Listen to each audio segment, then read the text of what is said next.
साथियों नमस्कार, स्वागत है आपका एक बार फिर से चैनल में। आज हमने जो है नीति आयोग से संबंधित प्रश्नों को लिया है। इसमें 2 प्रश्न शामिल किए गए हैं।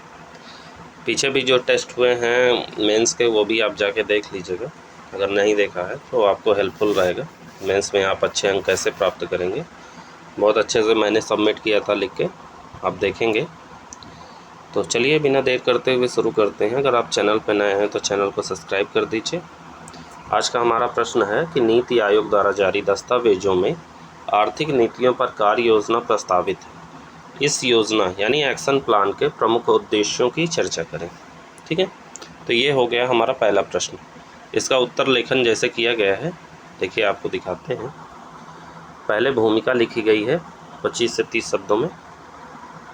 नीति आयोग ने अपनी समीक्षा में शासी परिषद, ठीक है, की बैठक में 3 वर्ष की कार्यवाही की कार्यसूची को प्रस्तुत किया। यह एक्शन प्लान 3 साल के लिए एक्शन एजेंडा को कवर करता है, जो 14वें वित्त आयोग में आखिरी वर्षों में लागू होगा। ठीक है, ये मतलब पुराना क्वेश्चन है, लेकिन फिर भी आपको जो है इससे आइडिया लग जाएगा कि क्या लिखना है अगर ऐसे प्रश्न आ जाता है। ठीक है, इस एजेंडे में कई बिंदुओं को शामिल किया गया है जो भारतीय अर्थव्यवस्था के कई पहलुओं के विकास पर ध्यान केंद्रित करता है। ठीक है, ये तो हो गई हमारी भूमिका 25 से 30 शब्दों में। अगला पैराग्राफ है 3 वर्षीय कार्य योजना के लाभ क्या होंगे। ठीक है, यह योजना काल के समाप्त होने के बाद शुरू होगा। ठीक है, 12वीं पंचवर्षीय योजना के पश्चात 13वीं पंचवर्षीय योजना का सूत्रपात नहीं होगा। पंचवर्षीय योजना के सापेक्ष 3 वर्षीय कार्य योजना के लाभ निम्नलिखित हैं। ठीक है, क्या लाभ हो सकते हैं?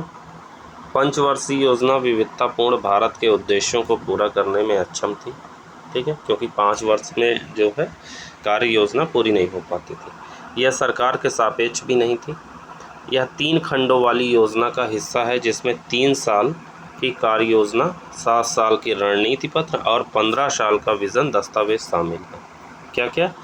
3 खंडों वाली योजना, जिसमें 3 साल के कार्य योजना, 7 साल की रणनीति पत्र और 15 साल का विज़न दस्तावेज शामिल है। यह योजना अल्पकालिक, मध्यम तथा लंबे समयावधि की योजनाओं एवं विज़न को संरक्षित करती है, जो वित्त आयोग के साथ जुड़कर भारतीय विकास को एक रूपता प्रदान करेगी। ठीक है, तो ये हो गया हमारा कि कैसे कार्य योजना है। अब कार्य योजना के उद्देश्य क्या हैं देख लेते हैं। कार्य योजना के उद्देश्य क्या हैं? नंबर 1, 2019-20 तक राजकोषीय घाटा जीडीपी का 0.9% तक लाने का इसका उद्देश्य था। उच्च प्राथमिकता वाले क्षेत्रों जैसे स्वास्थ्य, शिक्षा, कृषि, रक्षा, ग्रामीण विकास, रेलवे, सड़क तथा पूंजीगत व्यय की अन्य श्रेणियों के लिए अतिरिक्त राजस्व स्थानांतरण करना। ठीक, आगे था कि 2022 तक किसानों की आय दोगुनी करना। इसमें लक्ष्य रखा गया उद्योगों तथा सेवाओं के अतिरिक्त एवं गुणवत्तापूर्ण रोजगार का सृजन करना। ठीक है, चौथा। 5वां हो जाएगा शहरी विकास तथा सभी को सस्ते आवास उपलब्ध कराना। ठीक, 6ठा हो जाएगा 2022 तक सभी परिवारों को बिजली। ये जो विजन रखे गए थे वही है। परिवहन एवं डिजिटल कनेक्टिविटी को बढ़ाना, गवर्नेंस को बेहतर करना, कर तथा नियमन को आर्थिक विकास के अनुकूल बनाना, पर्यावरण तथा जल संसाधन का उचित प्रबंधन करना। ठीक, तो ये हमारे विज़न थे। अब लास्ट में हम निष्कर्ष कैसे लिखेंगे, देखिए।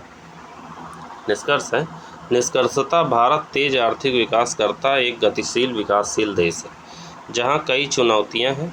इन चुनौतियों का सामना करने के लिए प्रयोग करना आवश्यक है। ऐसे में पंचवर्षीय योजनाओं के स्थान पर आए 3 वर्षीय एक्शन प्लान से आर्थिक विकास को गति प्रदान की जा सकती है। ठीक है, ये हमारे पहले प्रश्न का समुचित उत्तर हो गया। ठीक है, ऐसे जो है हमको निष्कर्ष, भूमिका और मेन पॉइंट लिखना है। ठीक है, इसमें मुझे 6 नंबर मिले थे 10 में। अगला हमारा प्रश्न है कि नीति आयोग के एक्शन प्लान में विचार किए गए मुद्दों में श्रम गहन और निर्यात उन्मुख औद्योगिकरण को बढ़ावा देने की रणनीतियों पर चर्चा करें। उसी से संबंधित ये प्रश्न मैंने लिखा था। तो इसमें भी भूमिका 25 से 30 शब्दों में है। देखिए क्या लिखा है। कि नीति आयोग ने हाल ही में 3 दस्तावेजों का सेट जारी किया, जिसमें आने वाले वर्षों में राष्ट्रीय आर्थिक नीति की दिशा एवं अनुमान प्रस्तुत किया गया है। इन्हीं 3 दस्तावेजों में से एक अगले 3 वर्षों के लिए आर्थिक नीति का उल्लेख किया गया है। इस नीति में व्यापार, उद्योग, सेवाओं आदि को व्यापक एजेंडे को शामिल किया गया है। ठीक है, ये हमारी हो गई भूमिका। इतनी हम भूमिका लिखेंगे, इससे बड़ी भूमिका नहीं रखेंगे, क्योंकि जो है प्रश्न के फिर मेन पॉइंट को हम नहीं लिख पाएंगे। अब देखिए आगे लिखेंगे कि अतः इस नीति में उल्लिखित आर्थिक नीति निम्नलिखित है। कौन कौन सी आर्थिक नीतियाँ? व्यापार, उद्योग तथा सेवाओं के लिए कार्य योजना में उच्च भुगतान वाली नौकरियों को पैदा करने पर जोर दिया गया है। निर्यात उन्मुख पुनः औद्योगिकरण की नीति पर जोर देने के साथ साथ भारत में ऐसा वातावरण बनाने पर केंद्रित है जिसमें श्रमिक क्षेत्रों में निर्यात प्रतिस्पर्धी कंपनियों का उभार हो सके। ठीक, नंबर 2 क्या लिखेंगे? पूर्वी एशिया के देशों को गरीबी से मुक्त करने के लिए श्रम गहन एवं निर्यात उन्मुख औद्योगिकरण के लिए कई कार्यों को करना आवश्यक है। जैसे कौन कौन से कार्य? श्रम कानून में सुधार, विशिष्ट निर्माण क्षेत्र, सेवा क्षेत्र में सुधार। ठीक, अब आगे क्या लिखेंगे कि नीति आयोग के एजेंडे में मुख्य रूप से अर्थव्यवस्था को बेहतरीन आकार देने के लिए कुछ महत्वपूर्ण बदलाव किए गए हैं, जिनके उद्देश्य निम्नलिखित हैं। कौन कौन से उद्देश्य हो सकते हैं? नंबर 1, सबसे पहले रोजगार सृजन तथा निम्न गुणवत्तापूर्ण रोजगार का न्यूनीकरण महत्वपूर्ण है। नंबर 2, घरेलू बाजार आपूर्ति तथा खपत के अलावा निर्यात औद्योगिक विकास का इंजन होगा। नंबर 3, निर्यात वृद्धि के लिए छोटी एवं मझोली कंपनियों को बड़ी कंपनियों में बदलना। ठीक है, ये उद्देश्य हैं। आगे है नंबर 4, अर्थव्यवस्था के औपचारिक तथा संगठित क्षेत्रों में समानांतर परिवर्तन किया जाएगा। नंबर 5, निर्यात क्षेत्रों को सिर्फ निवेश के बजाय रोजगार केंद्र के रूप में देखा जाएगा।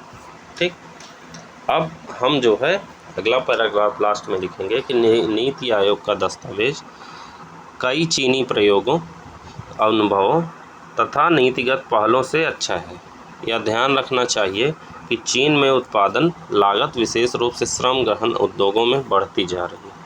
अतः इन वैश्विक अवसरों को जल्दी ही भारतीय अर्थव्यवस्था द्वारा आत्मसात करने की ज़रूरत है। ठीक, निष्कर्ष कैसे लिखेंगे? गरीबी को एक सामाजिक आर्थिक समस्या के रूप में देखा जाता है, जिसका उन्मूलन संकल्प शक्ति के द्वारा किया जा सकता है, क्योंकि गरीबी कई बाजार निर्मित संरचनात्मक तरीके से समाज में फैलती है, जिसे उचित नीतियों के माध्यम से खत्म किया जा सकता है। ये हो गया हमारा निष्कर्ष। ठीक है, अगर हम उत्तर लेखन बहुत समुचित तरीके से करेंगे तो हमको अच्छे अंक प्राप्त होंगे। जैसा कि आप लोगों ने देखा, मुझे इस प्रश्न में भी 6 अंक मिले थे। ठीक, तो ये हमारा आज रहा नीति आयोग से संबंधित प्रश्न। दोनों प्रश्नों को मैं डिस्क्रिप्शन बॉक्स में डाल दूंगा, आप प्रश्न चाहे देख लीजिएगा। इसको खुद से लिखने की कोशिश करिएगा, हो सकता है इसी तरह का या इससे संबंधित प्रश्न पूछ लिया जाए। तो आप जो है, क्योंकि अभी नीति आयोग का 15वां जो है NK सिंह द्वारा शुरू किया गया है, तो उसके जो एजेंडे हैं उनको आप एक बार नोट डाउन कर लीजिएगा, क्योंकि ये थोड़ा पुराना प्रश्न है। मैंने जब इसको लिख के चेक कराया था तो इसमें अच्छे अंक मिले हैं, तो आपको भी अच्छे अंक मिलेंगे अगर आप अच्छा उत्तर लेखन करेंगे। राइटिंग के साथ साथ आपको जो है अपने ग्रामर पे भी ध्यान देना है कि आपके ग्रामर में गलतियाँ ना हो। तो चलिए मिलते हैं अगले वीडियो में, तब तक के लिए जय हिंद, जय Bharat. Thank you so much.